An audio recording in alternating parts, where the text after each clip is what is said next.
Dan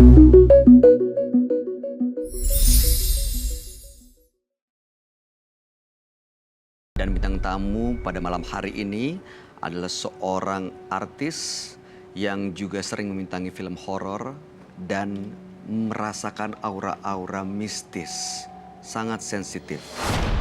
Betul begitu ya, Vitalia Sesha? Ya, Oke, betul. boleh diceritain nggak ke kita semua, Vita? Sesensitif apa punya pengalaman?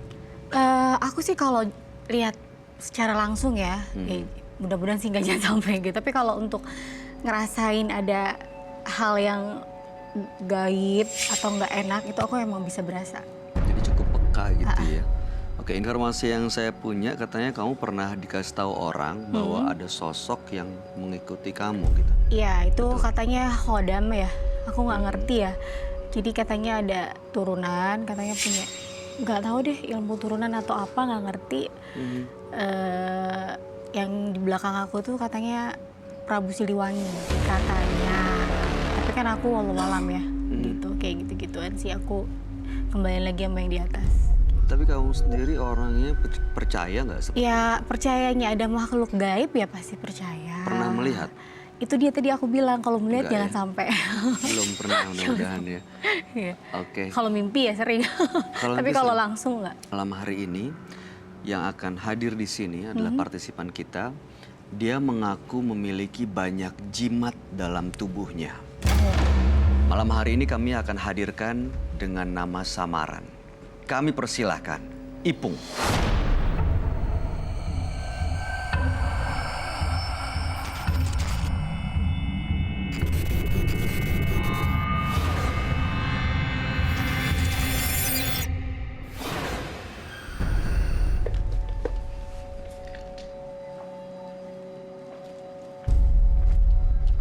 Ya, selamat siang. Silakan. Silakan. Selamat malam. Selamat malam. Ipung. Iya, Informasi yang saya dapat Anda punya banyak jimat, betul ya? betul. Dan juga punya ilmu gitu. Iya. Ilmu apa yang Anda miliki? Yang saya miliki pertama di sini untuk kebal, tapi itu nggak terlalu saya prioritaskan. Karena yang diprioritaskan di sini adalah hipnoterapi. Karena saya di sini bekerja sebagai sales, di mana kita cari uang sebanyak-banyaknya hipnotis orang supaya bisa beli produk kita. Yang kedua, Oke. kita guna-guna atau kita bikin orang yang nggak kita suka itu semau kita. Diguna-guna. Betul. Oke. Dan Anda juga punya jimat katanya. Iya. Jimatnya apa ya? Kalau keris, kebetulan langsung saya tanam badan.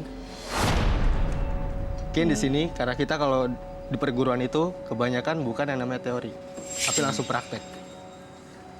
Gitu.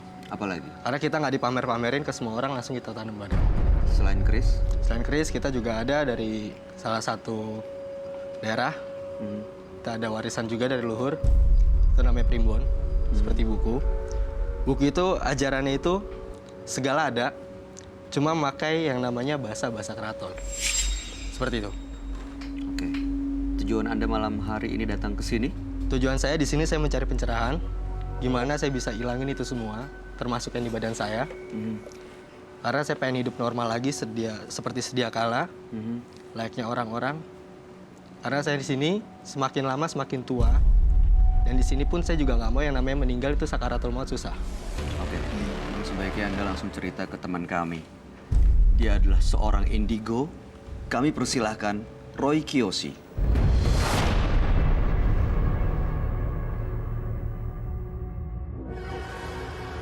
Sebelumnya, tim Mata Batin sudah memberikan tanggal lahir dan nomor rumah partisipan kepada Roy Kiyoshi. Dengan mata batinnya, Roy akan membaca berdasarkan angka yang kami berikan.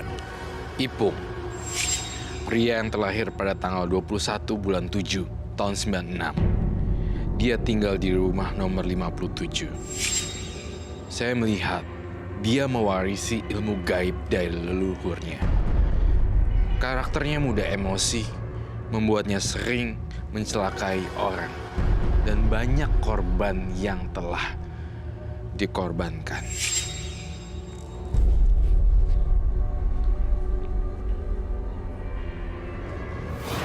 Saya melihat di sini ada sosok naga berputar-putar mengelilingi saya. Sosok naga ini adalah hewan peliharaan gaib Ipung. Baiklah, saya akan menolong Ipung malam ini.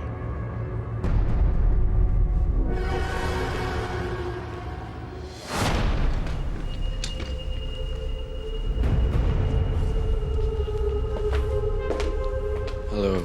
Selamat malam, Roy. Selamat malam. Selamat malam semua. Silakan duduk.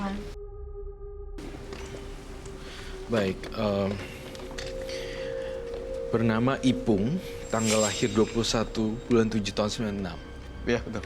Kemudian nomor rumahnya 57. Betul.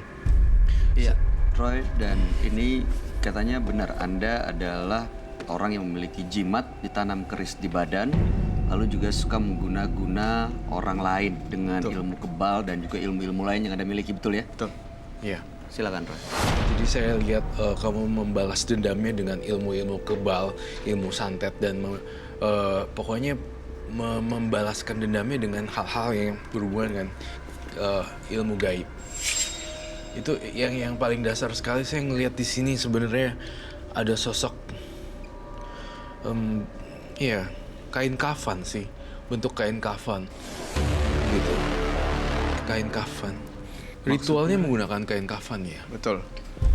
Wow, diapain kain kafannya? Jadi kalau untuk media sekarang ini, karena teknologi semakin canggih, kita nggak perlu yang namanya pakai foto, tapi kita bisa langsung di handphone, Langsung di handphone. menggunakan kain kafan. Kita mau masukin dia pakai yang namanya untuk jarum bentul, temiti, uang receh atau uang logam, atau yang namanya yang disebut uang kertas, bisa kita masukkan.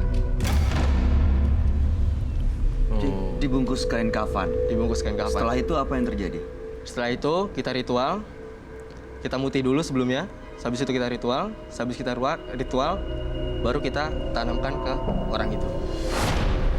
Ritual. Ritual. Ritualnya seperti apa ya? Ritualnya ini kejadian belum lama. Waktu itu masalah pekerjaan karena saya sakit hati juga. Kebetulan saudara saya sendiri juga. Saya ada masalah di pekerjaan saya ada masalah. Sehabis itu dia mempermainkan saya di tempat kerjaan, akhirnya saya tembak. Saya tembak, dia nembak balik ke saya. Dan akhirnya saya tembak balik lagi, baru dia minta maaf. Saya ada bukti. Karena saya sudah sembuh. Tembak. Maksudnya tembak apa sih, Roy? Tembak teluh gitu ya? Iya, betul. Jadi kirim-kiriman. Oh, perang teluh gitu loh. Kirim-kiriman Yang ilmu. duluan kirim itu Duluan ngirim. masnya atau Saya duluan yang ngirim. Ngirim teluh, kemudian kirim balik lagi. Terus kemudian kirim balik lagi. Oke. Ini saya WA langsung ke dia. WhatsApp langsung. Saya mengakui saya kena sama dia. Akhirnya saya tembak balik. Akhirnya dia minta maaf. Boleh dilihat? Boleh saya lihat.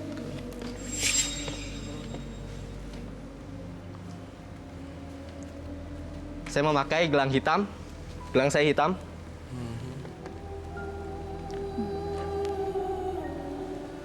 Dan akhirnya atas izin Yang Maha Kuasa hilang.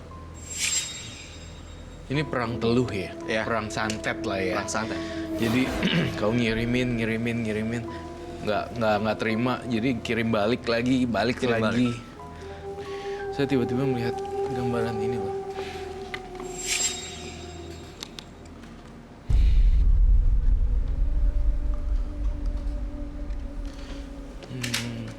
Sebentar, Sosok apa, Roy? kamu kalau ngejahatin orang sampai abis-abisan ya? Habis-habisan. Sampai orang meninggal, sampai seperti itu ya? Karena itu dulu, sebelum saya memiliki seperti ini, orang tua saya tidak cerita satupun ke saya kalau dulu pernah yang namanya satu keluarga kita itu diteluk. Saya pikir, kenapa mereka bisa teluk saya? Tidak tega. Prinsip saya seperti dia. Saya bisa teluk orang dengan sifat seperti dia yang sama setelah meneluk saya. Jadi waktu kecil, ada masalah sebelum orang tua saya ketemu. Jadi ibu saya itu disukai oleh seseorang. Disukai seseorang, akhirnya dapatlah ayah saya yang sekarang.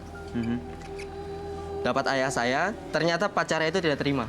Akhirnya kita sekeluarga kena, yaitu waktu itu lidi keluar dari badan saya.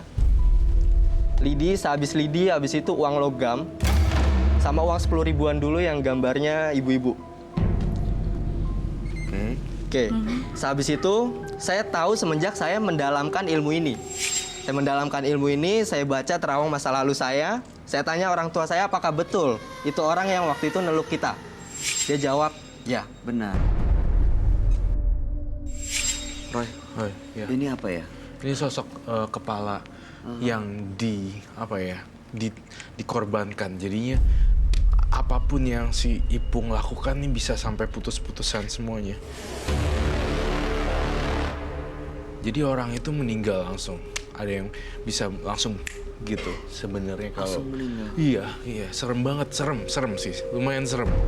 Maksud saya, poin saya adalah si Ipung ini tuh kalau main teluh gak mikir-mikir gitu loh. Gak pikir panjang, Nggak pikir kalaupun panjang. harus menghilangkan nyawa orang. Betul sekali, tepat sekali. Jadi kalau ketika sudah hilang nyawanya, baru ngerasain loh kayak gitu. Itu sih saya rasain di Ipung ya, di mata kamu penuh dengan amarah dan kebencian si Ipung. Betul.